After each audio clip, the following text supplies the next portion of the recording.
On your feet! Get them going!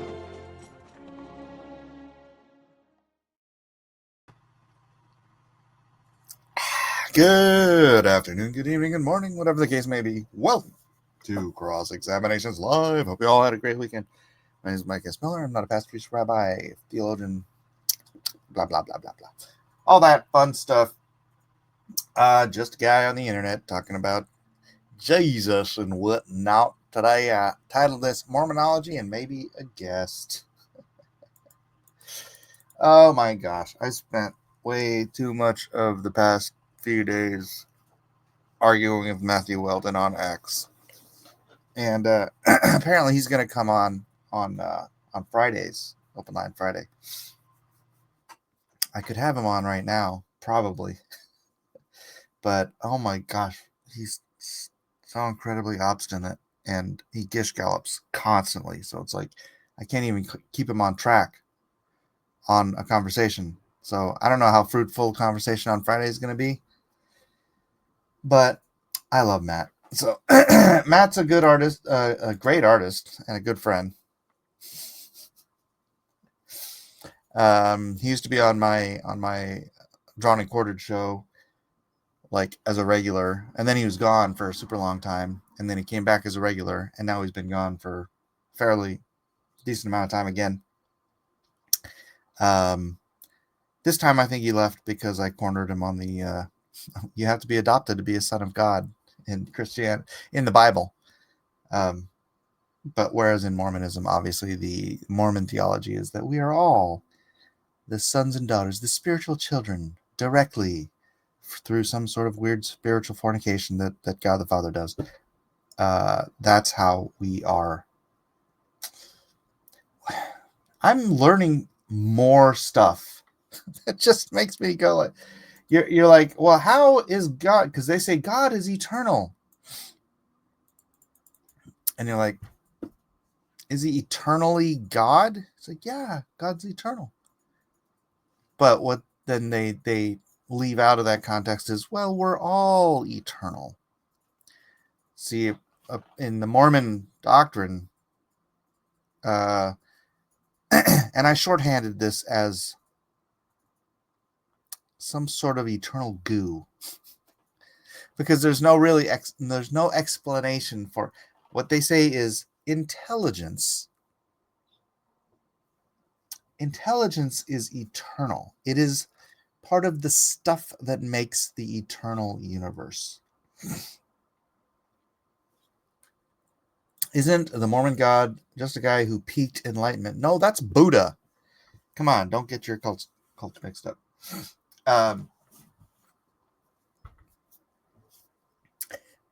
So everything in that exists pre-exists existence, because there's no such thing as a beginning of the universe. Everything just always has been there.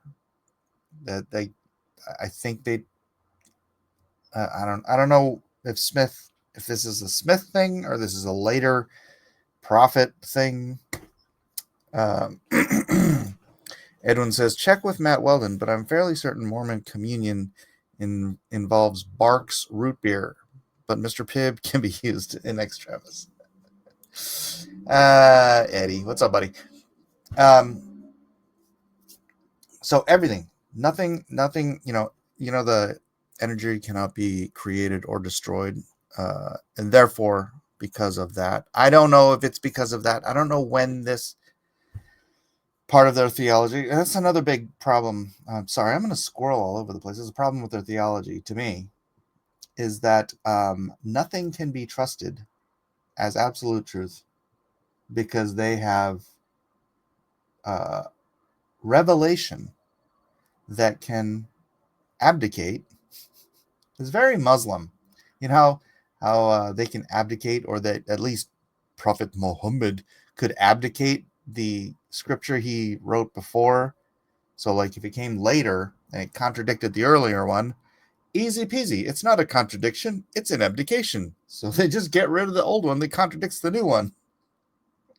It's a very simple way to not have contradictions. No, not a contradiction. An abdication. So apparently in Mormon, the Mormon theology, they have new prophets every time. I don't know. Do they have 12? No, they have 12 apostles. And they have a church prophet. And so the prophet can actually abdicate anything in church doctrine or in the Bible itself, because they are the absolute authority. This is how it all works out to me. I don't know if they have any kind of rigmarole explanation that tries to weasel them out of this being the actual functional reality of what they say. But yeah, so that's why they don't trust. Here's the thing: they say they trust the Bible until it disagrees with something that one of their prophets said, and then obviously that part of the Bible was corrupted. Okay. That's a cult. Sorry, in the foremost, it's not even a cult of personality, it's a cult of positionality. Like, they vote some dude up to be their inerrant, although he's not inerrant. Oh my gosh. There's no such thing as inerrancy, apparently, in Mormonism, because anything that prophet says can also be abdicated by future prophets, or that very prophet, if he later changes his mind. So,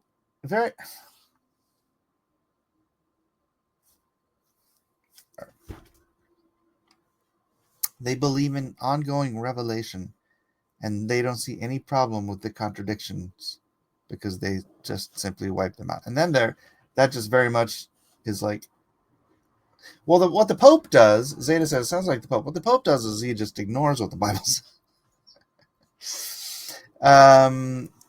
Yeah.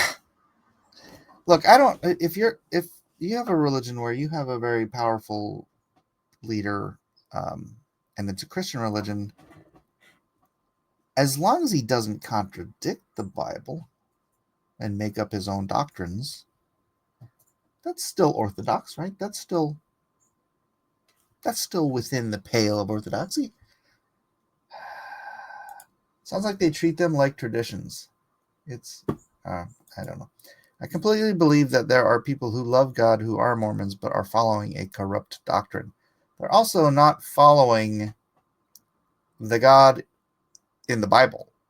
They follow, and they'll fight tooth and nail to say it's not. Some of them, like Shad, will straight up admit. And that's another thing. It's like they are so inconsistent with one Mormon to the other. Although they claim they all believe the exact same thing because, they have update modern revelation, and their prophets tell you how to interpret every single word. But man, it's like Shad's perfectly fine saying he's polytheistic. I heard this other girl say, we have literally infinity gods, because that's from Joseph Smith's. He gave this sermon. I can't remember what it's called.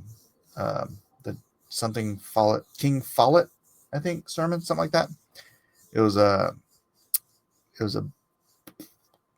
funeral ceremony, basically, but there was like 10,000 people there, copious notes, and now some I guess, realizing how freaking retarded it sounded, some Mormons were like, well, that's not scripture, even though I think Joseph Smith and Brigham Young said that anything they said was scripture, basically, more or less.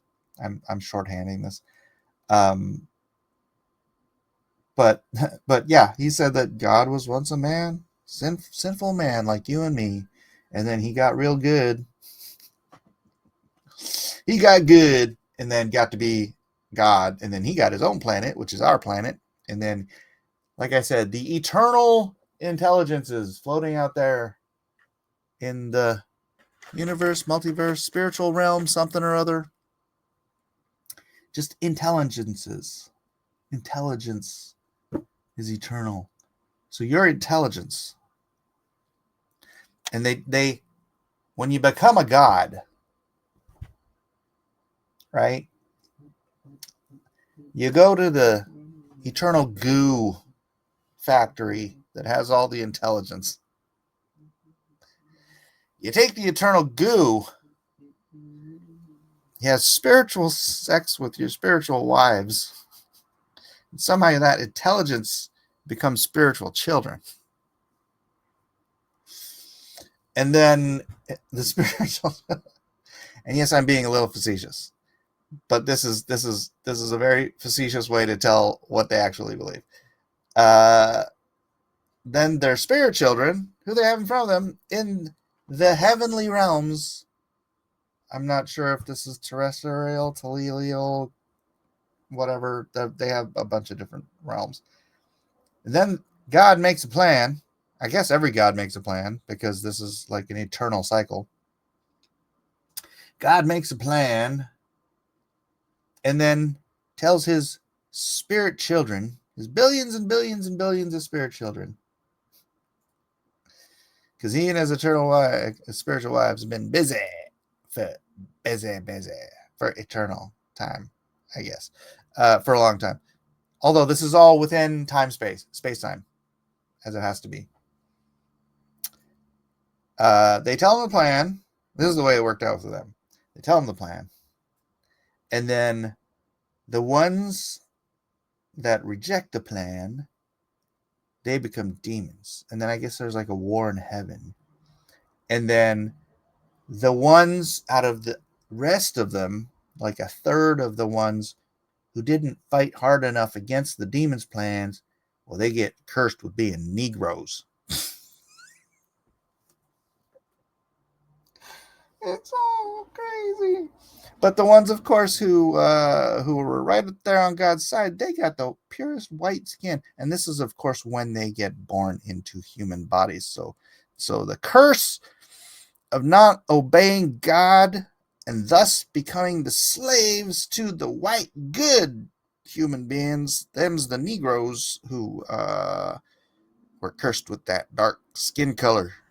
And I remember there's this one prophet, like in the 80s or 90s, I think, something like that. And you read his quote. I wish I could.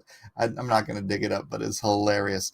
So apparently there are these. It's like, in the late 70s, they changed their mind about not letting black folks be like priests and ordinators or whatever they call it. People just black people could be in the church. They just couldn't be any part of the actual function of the church. Kind of like the exact same way they treat trans people today, which is funny. I mean, I get it. That's fine. But it was black. It's because they were black. It's because they were cursed because they didn't fight hard enough against in the war in heaven against Lucifer, who is also ontologically identical to you and me and God. But man, there's so many squirrels in this. There are so many squirrels. It just goes all over the place. I'm just curious how they would say that with a sincere face to a black person. I can't even imagine. Well, now I think they just sort of try to ignore that they did that for most of their history until the 80s, 70s, sorry. With someone should clip this without context. Mike Esmolette is espousing the doctrine of the cult of the galactic goo. Which ones became the Cylons? Well, that's the AI that we're building now. Clip that. Where was I going? Where was I going with this understanding? Let's eternal goo. Bad spirits become Negroes. Therefore, that's why it's valid to have them be slaves on Earth. This was Mormon doctrine. I'm just telling you. And then good spirits Very, very white. Pure white. As the whiter you are, the better of a human being you are. I mean, I guess Hitler wasn't all wrong, right? Ah. Okay, so where was I going with that? And then yeah, so and then start all over. If you're good enough here, then you get to be in the spiritual. Okay, so there's three different eternal realms. If you're good enough, you get to go be with God the Father for eternity. And Jesus, God and Jesus, who both have physical bodies, and you have physical bodies because it's the resurrection. So you get to be what only logically makes sense as a planet. Otherwise, we're floating out in physical bodies in space, and because it's all in space, right? We don't go back to spiritual realm because we have bodies. So we have to have a planet. That's the only thing that makes logical sense. And they call that like the celestial realm, I think. And the celestial realm is where God, the Father, and Jesus get to be with you. And then there's a second planet where you never get to nobody gets to talk to anyone on the best planet. This is the mid planet, the economy planet, is where, you were all right. You're just, you weren't the worst of the worst. There's another planet for that. And that's the planet where just Jesus hangs out with you. But apparently he only visits. I mean, because he is in a physical body and there's only one of him. So somehow or another, he planet hops between, Beverly Hills planet and Compton planet. Um, so that's where probably a third. I guess this is like breaks into thirds, and then you get Prison Planet. Prison Planet is all the worst, not the absolute worst of the worst, like Hitler and Stalin. Those guys go to hell. Otherwise, you're on Prison Planet. So it's like it's just like the rapists and the murderers, but not like the mass murderers. Just like, I'm not sure. Maybe George Soros, Bill Gates. I don't know. Just it's like Chicago. It's like, and I'm sure, according to Mormon theology, that'll be full of black people. I'm sorry. It gets worse and worse. This is the through line of their theology. If you're a Mormon and you think I'm getting anything wrong, please let me know. So that's what you have to look forward to. You got prison future, which isn't prison. It's just like the worst possible people on earth. No. The absolute worst possible people. They go to hell. Very few people, very, very few people go to hell. That is the teaching of Mormonism. It's very, very difficult to be such a dirtbag that you go to Galactic Detroit. There are a lot of tiers to this. Sounds like a multi-level marketing scheme. Right, the diamonds up here. So you got diamonds, you got your rubies, and apparently you got your aluminum.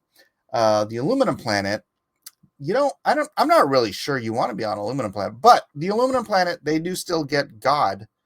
They get God, the Holy Spirit, who for some reason, even though he's ontologically the same as all the rest of us, never gets a body. The rest of us get a body, but God, the Holy Spirit, for some reason, I don't think Joseph Smith thought out all the way, never gets a body. I'll give credit though. Joseph Smith thought out a lot of this fiction. It's a well thought out fiction, It's internally logical, as far as I can find, as far as I can tell. So it's like a good fiction. Probably, Scientology is probably internally logical too, but it's still Scientology. Why am I blurry? Focus. Focus. Come on, camera, do your thing. What the heck? All right, there we go. And it unfocused again. All right, never mind. Infinite regress of gods, not logical. With it, okay, so here's the thing. When you're writing a fiction, like X-Men, right? Even though stuff doesn't make sense to those of us reading it from the real world, as long as it is internally logical, it's a good work of fiction. So the infinite regress of gods is internally logical, I think, unless you can explain how it's not internally logical.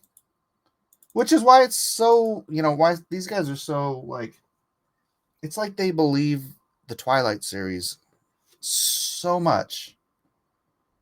Or, let's do Harry Potter, right? They believe the rules of the universe are actually what J.K. Rowling wrote in Harry Potter. There's probably people that think like that now. That's not, they become Wiccans. Leviosa. Leviosa. Galactic Detroit. That's some wackadoo nonsense. There's so much more, dude. I mean, it is a rabbit hole. You ever seen, like, when they cast an anthill, right? And it looks like an underground, upside down, like, Christmas tree because of all the different directions and all the different little pods and everything. You ever seen that? Well, they'll pour molten aluminum into a anthill, and then they'll pull it out, and it's like this whole cool. That's the kind of rabbit hole Mormonism is. Send him to Galactic Detroit. Revelio. And so, I mean, you can, like, spend countless hours just going down this rabbit hole, which is what I'm saying. It's such a well thought out fiction. That I can't find internal, plot holes. Yeah, the ant tunnels, right? Right? Those are cool. But what they do have to do in order to maintain this fiction is have the ability to abrogate prophecies and prophets that come before. And that's what they do. And that's what Matt Weldon was doing. He was trying to take, because I brought up Deuteronomy 18:20 through 22, which is, if someone dares to speak in my name and what they say does not come to pass, kill them. That's 20.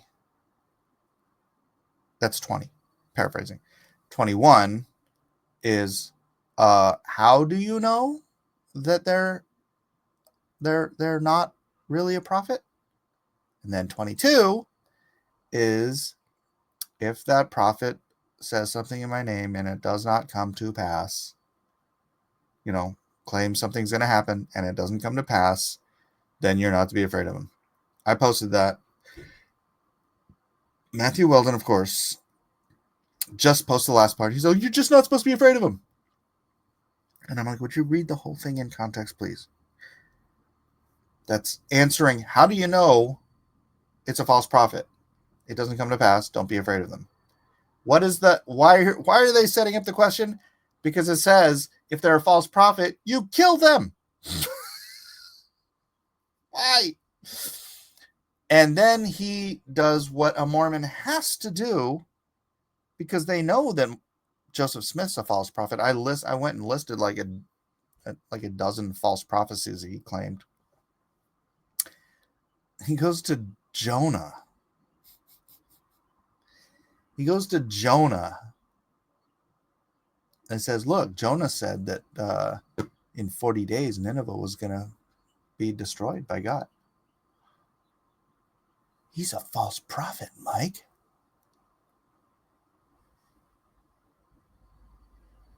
See, what they have to do in order to maintain their faith in their false prophet is claim that there's false prophets in the Bible who we believe are prophets.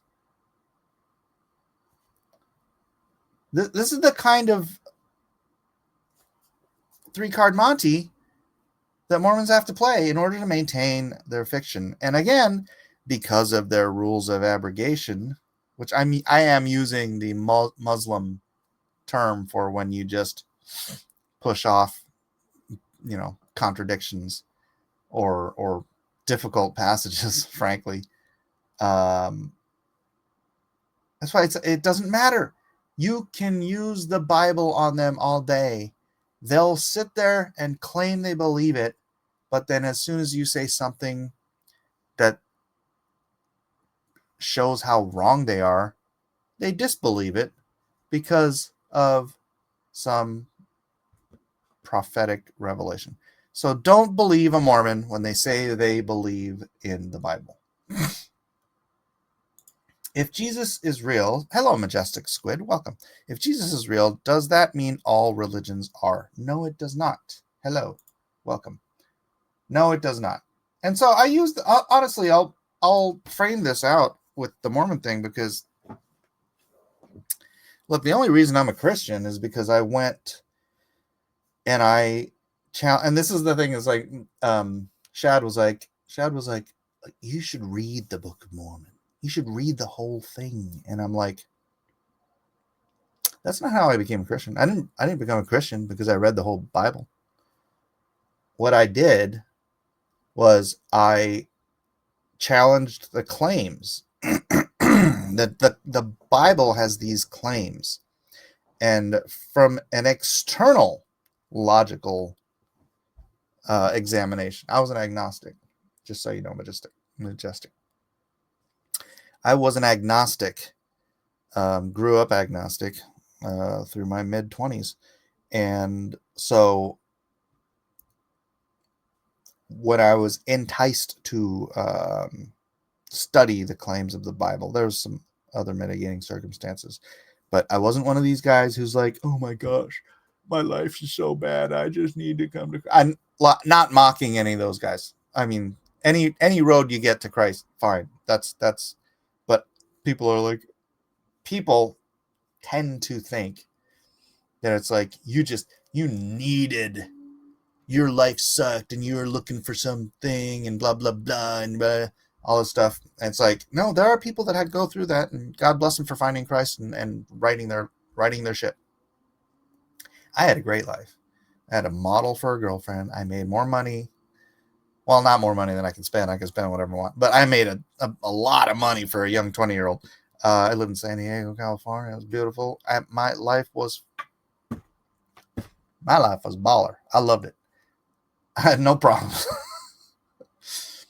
But I'm a curious guy. I'm a very, very curious guy. And so I went to the claims. I had a friend of mine, Ben. He was a Christian. He's, occasionally he would talk to me about stuff and he would give me tapes and I wouldn't listen to him. But ultimately I got curious. And so I looked into these claims. Oh, prophecy. Oh, scientific and medical foreknowledge. Oh, Bible codes. All of this kind of stuff that was kind of going around at the time. And it held up. There's no medical. I don't know if medical is the right argument. There's just like, I mean, the simplest example I go to all the time is like there's laws in the Bible about cleanliness that you wouldn't know back then, right? Like if you have a metal pot and you cook meat in it, then you are to wash that metal pot in running water, not stagnant water, in running water. If you have a clay pot and you cook meat in it, well, back then they didn't have glazing, so you couldn't, it's not like Chinaware, it's just a porous clay pot, and you cook meat in it, then you're to destroy the pot, not use it again. Why? Because that becomes a petri dish afterwards. It's like these little things that added up. Circumcision. I don't want to get into the whole thing, but I will. So in last century, there's a reason like most American men were, or babies, male babies were circumcised for like 100 years. Is because in about a century ago, this doctor, this OBGYN, noticed a funny thing about his female patients, is that his Jewish female patients weren't getting cervical cancer. And he's like, why are Jewish female patients not getting cervical cancer? And there was one constancy in the Jewish population. All their males were circumcised. And when you're not circumcised, remember that petri dish thing I mentioned about the clay pots? That little warm, moist fold of skin, if you don't have very good cleaning habits, which 100 years ago, not as common as today. Today's great. Love it. Most probably don't even need circumcision today because people generally take showers. But back then, and I would probably assume 3,000 years ago in the desert, not a great way to stay clean. And so because of his discovery, it became common medical practice in this country to take care of that when the baby's born. Although there's another instance about this. You know that the day the baby's born is not the ideal day to circumcise the baby. You know what the ideal day is? Because it's the day that their immune systems hit a peak. The 8th day. Now, we didn't discover that until this past century, right?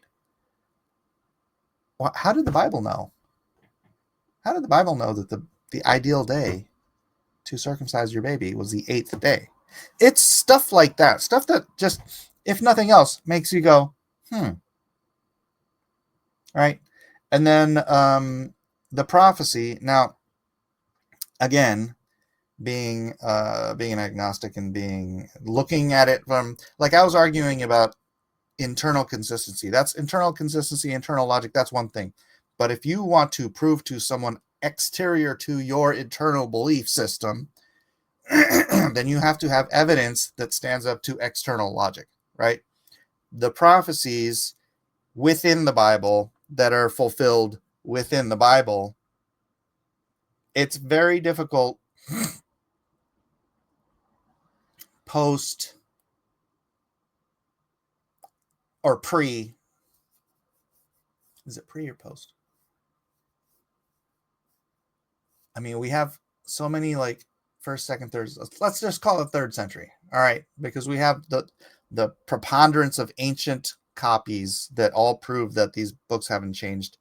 Kind of tapers out, I think, around 300 in terms of ancient, maybe. Okay, Majestic Squid. That's not. I don't entirely understand that one either. So this isn't the argument. I'm just telling you, you wanted to know why. I'm telling you why.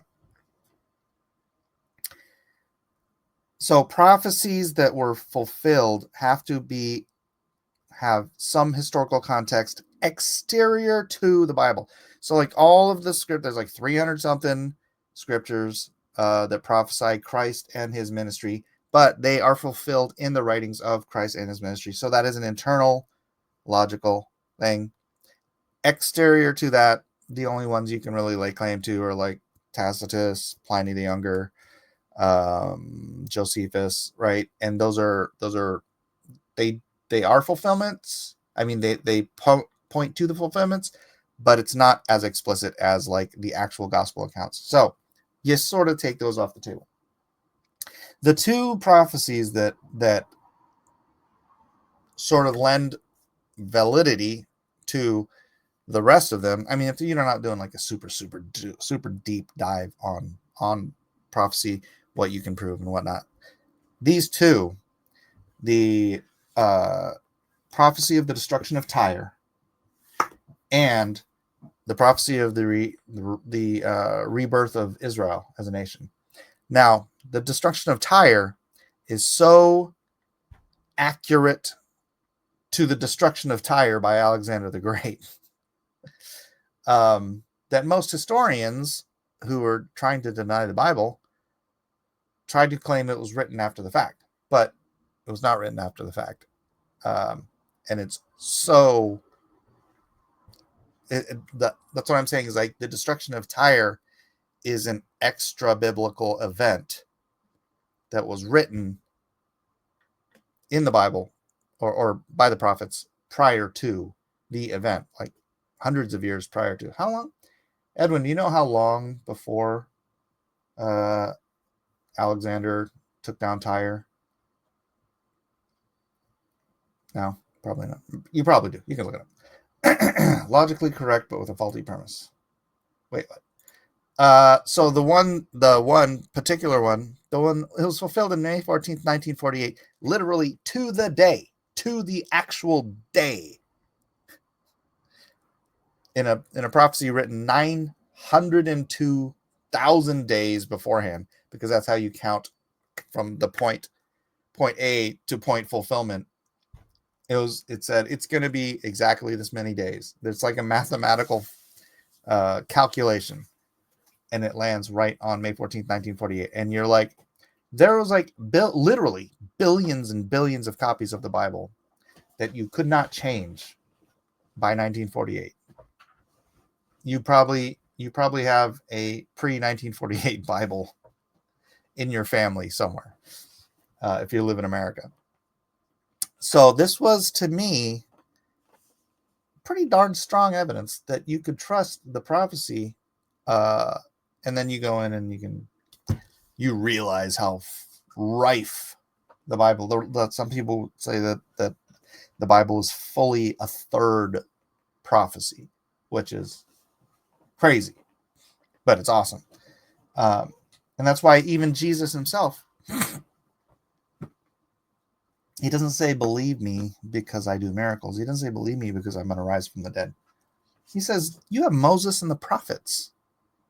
You have a provenance of written, recorded, historical evidence that I will rise from the dead. This is a terrible paraphrase, but basically his to quote it, they have Moses and the prophets. If they believe not them, neither will they believe if a man should rise from the dead. And those who didn't believe, really, Moses and the prophets didn't believe Jesus' resurrection. But he did. And the provenance of the prophets, if you guys don't know what a provenance is, it's a proof of a chain of custody, essentially. It's like if you have a piece of art, like if you say you have two Picassos. Picasso decided, I'm going to paint two identical paintings. Paints one, paints the other. Maybe he does them with the left and right hand. He does exactly the same painting. The first one, he shoves in an alley somewhere just to keep it safe. The second one, he's starving, can't eat, needs food, goes to the local baker, and he says, Baker, I will trade you my painting for a loaf of bread, but I want a receipt. Or not, I want a receipt. But, the baker trades it for the thing. And then the baker, he's like, you know what? I don't want this loaf of bread. I want 5 francs. So he sells it to a guy for 5 francs, writes him a receipt. The guy has the receipt. He's got the painting. He holds on to it. keeps it in the family. Guy dies. They sell it to a museum for $50,000, like before he's like really popular. Whatever. You get that receipt, right? It's receipts. It's provenance is a trail of paperwork that proves the authenticity of the thing. And then you're like, get to modern day, and this painting with all these receipts, all this provenance going all the way back to the man himself, Picasso himself, swapping it for a loaf of bread. You guarantee this painting is the authentic painting. It's never changed any hands without a receipt. And then Jean-Francois, he's remodeling his house, and he breaks open a wall, and he finds, oh my gosh, this looks just like that other one. This Picasso, this must be Picasso. And then he takes it out into the public, and they're like, and he's like, I have a Picasso. Look, I discovered. He's got his name. He looks exactly blah blah. And they're like, yeah, but you have no provenance. You can't prove Picasso painted that. So they're like, it's like maybe some art collectors like, I'll take a chance on it. I'll give you $50,000 for it. Meanwhile, the one with the provenance is hanging in the Louvre, and they bought it for $100 million. I don't even know how much Picasso's good for. You know what I'm saying? The value of the painting is proven by the paperwork, and that's what Jesus is saying. I'm an artist, so this is why this stuff sticks in my head. He's got the provenance. The Bible is his provenance. It is his chain of letters and prophecies and proofs. The whole thing is written of him. It's 2,000 years, 1,500 years. How long of provenance, setting up proof that when this guy does rise from the dead, that's who that's talking about. Now, after I came to this conclusion that, okay, well, this book here is either written by the guy who claims authorship, goes by God, or it's written by like time traveling space aliens determined to fool the world into being good Christians. Those are really only two options. It's a chain of authenticity. Correct. Those are your only two options. I can't think of a third. Maybe the quantum physics will come up with a third option. But I went with the God option. And then, you know what I did? I said, well, gosh, so God sets up this parameter whereby he has correct, accurate prophecy as his provenance for whether or not what someone is saying is coming from him. Whether or not, in your words, whether or not a religion is true. Right? So I wouldn't have said I was a Christian at the time, but I was like, okay, this book's written by God. Let's go see if any other books are written by God.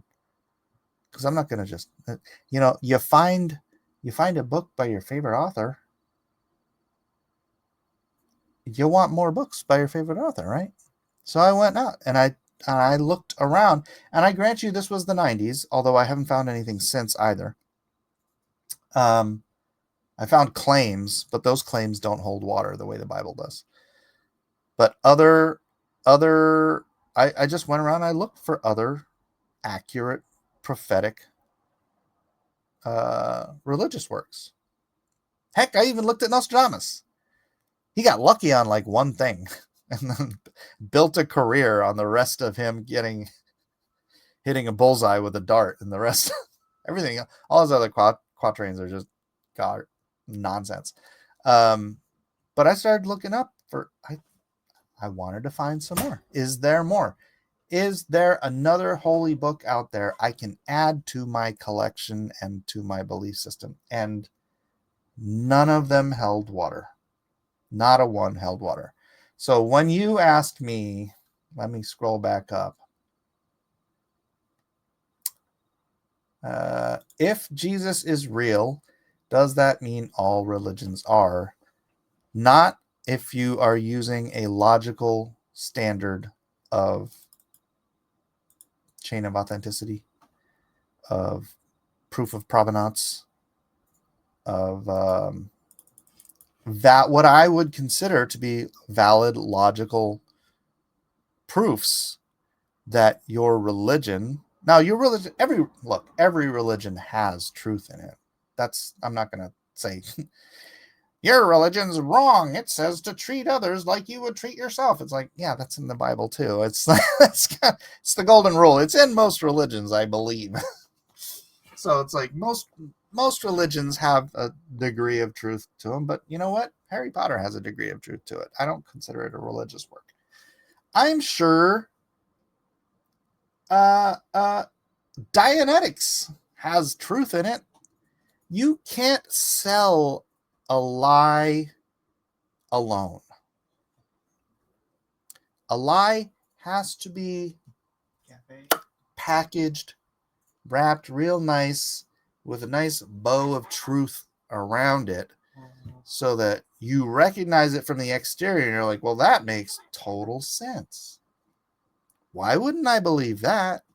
Then you open it up and you're like, oh man, look at this paper. This paper totally makes sense too. And then you get down to it and it's like, oh, it's a box of chocolates. And you're like, oh man, look at those chocolates. Those chocolates look like so much truth. And you're eating these chocolates and you're like, oh, that's true. And then, oh, that's true. And that's true.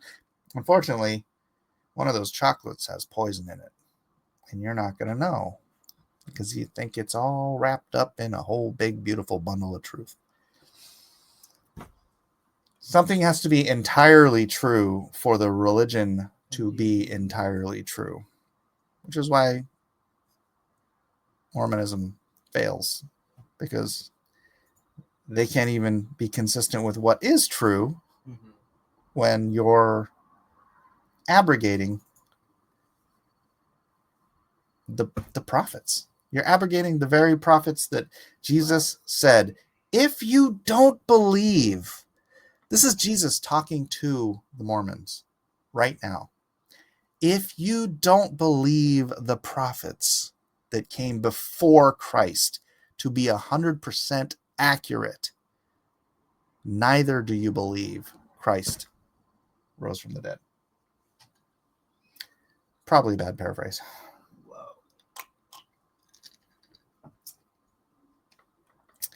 Abracadabragated. There it is. There it is.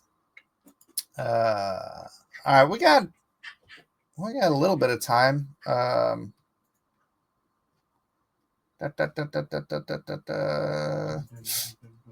Let's see.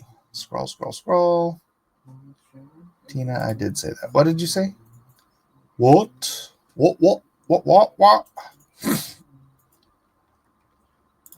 We are picking and choosing which passages we are obeying, which is harmful.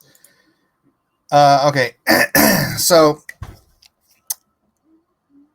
this is an issue for Christianity, because as Christians, we believe and understand that when Jesus came, he fulfilled the law.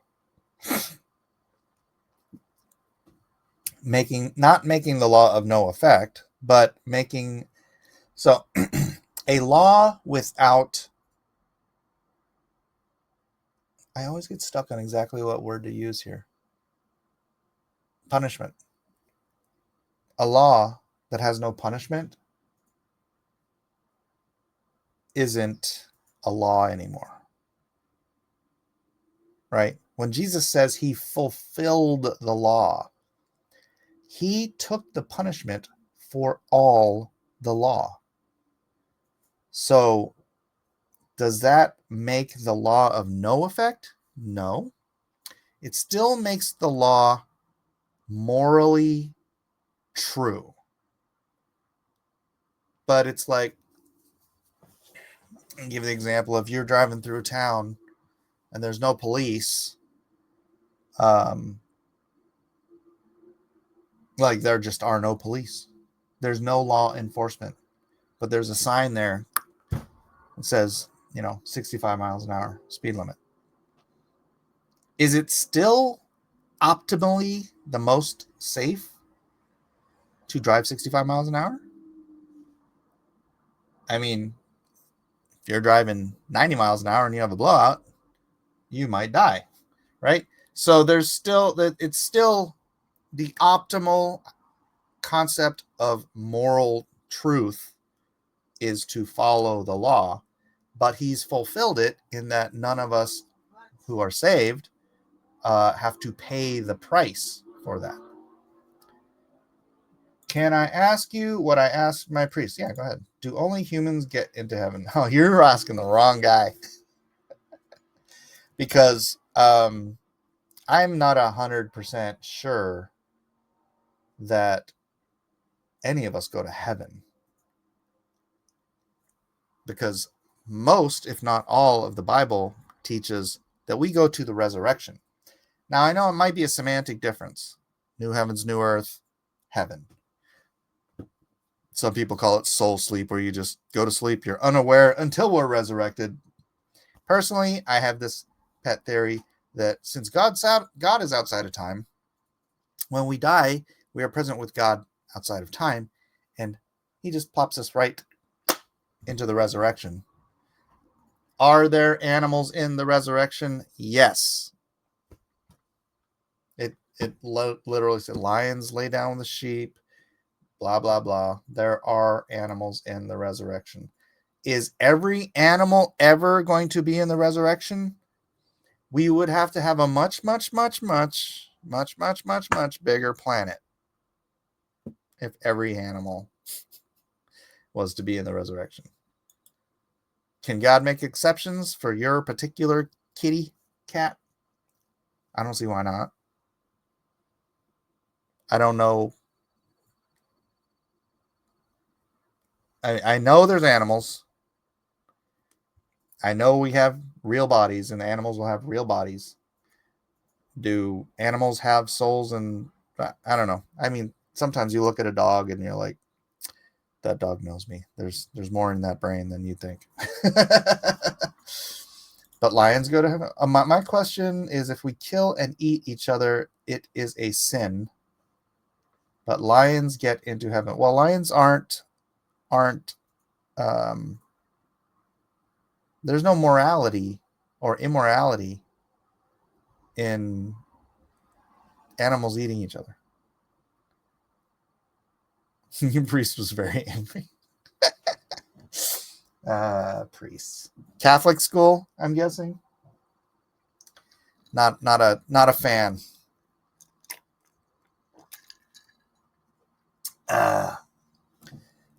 But no, there's no morality in that. You have to have conscious. A conscious. Is that the right way to phrase it? Right? Do chimps have morality? I doubt it. I don't think anything in the animal kingdom has morality. They do what they do to survive. Lions don't, humans do, but chimps. I don't see why chimps would. Chimps.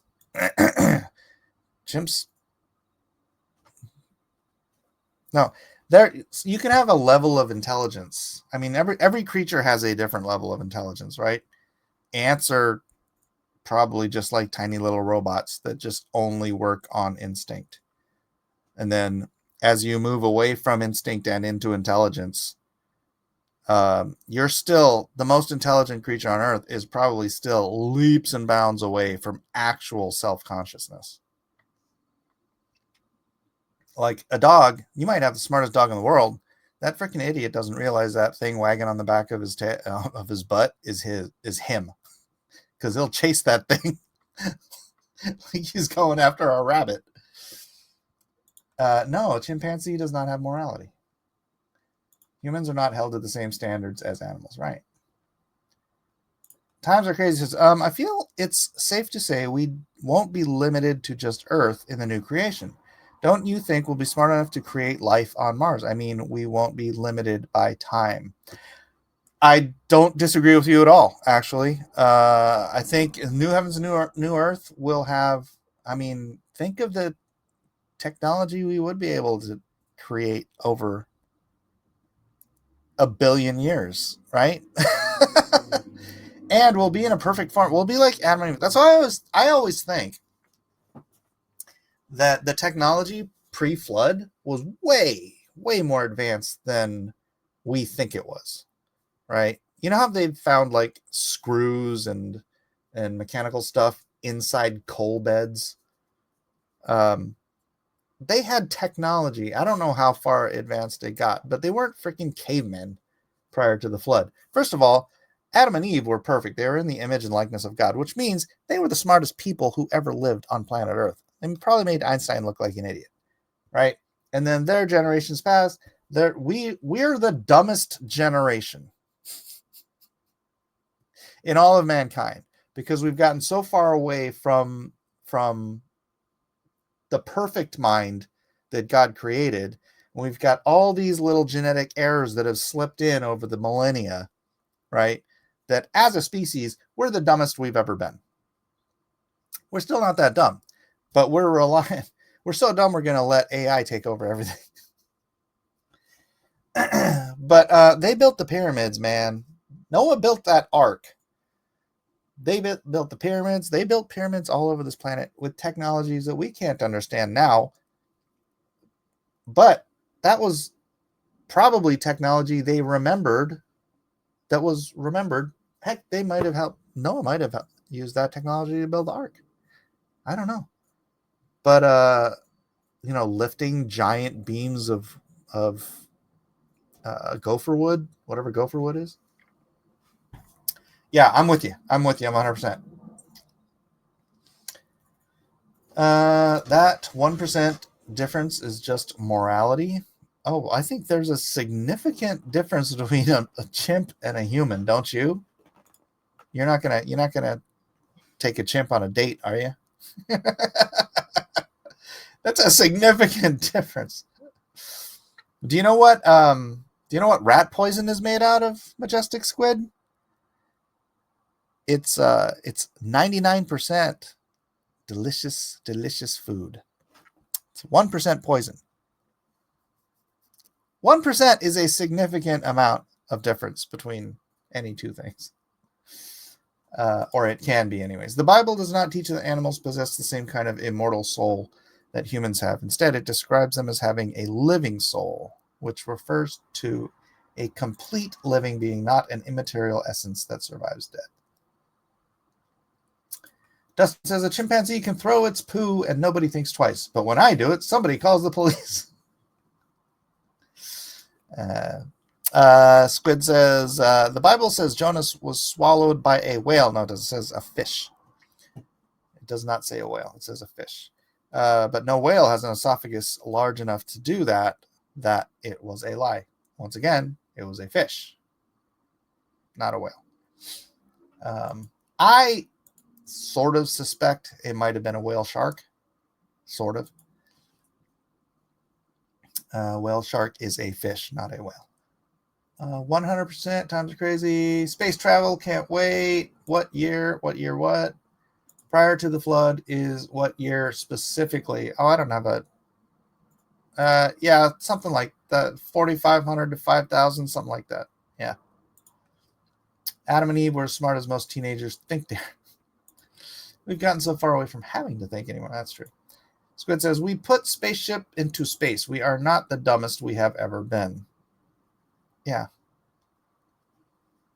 No, I mean, as a species, we've got more genetic errors in our genome because the further we get away from source, the more errors are introduced into the genome. We build MRIs. I understand, dude. We're on a technological incline. I get it. We still can't build the pyramids.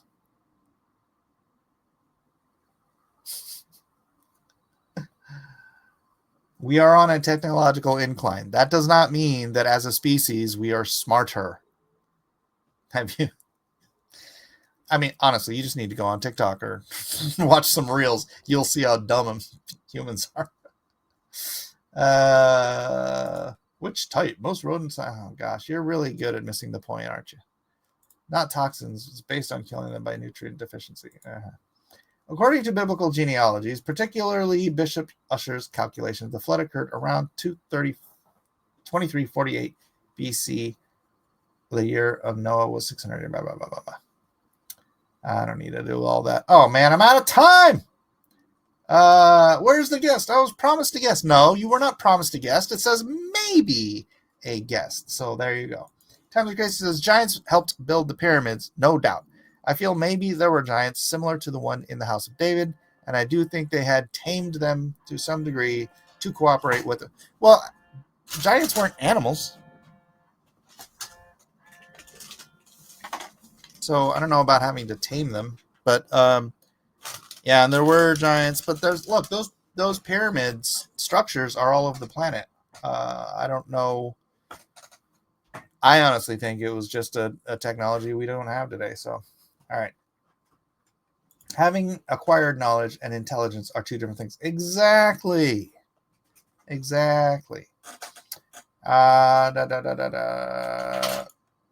No, they were the pyramids are only like 4,000 years old. They postdate the flood. A sperm whale can swallow a human. Yeah, but it has to chew it up first. All right. Anyways, that's it for today. Thank you very much, everybody. God bless you all, and have great Monday. Bye.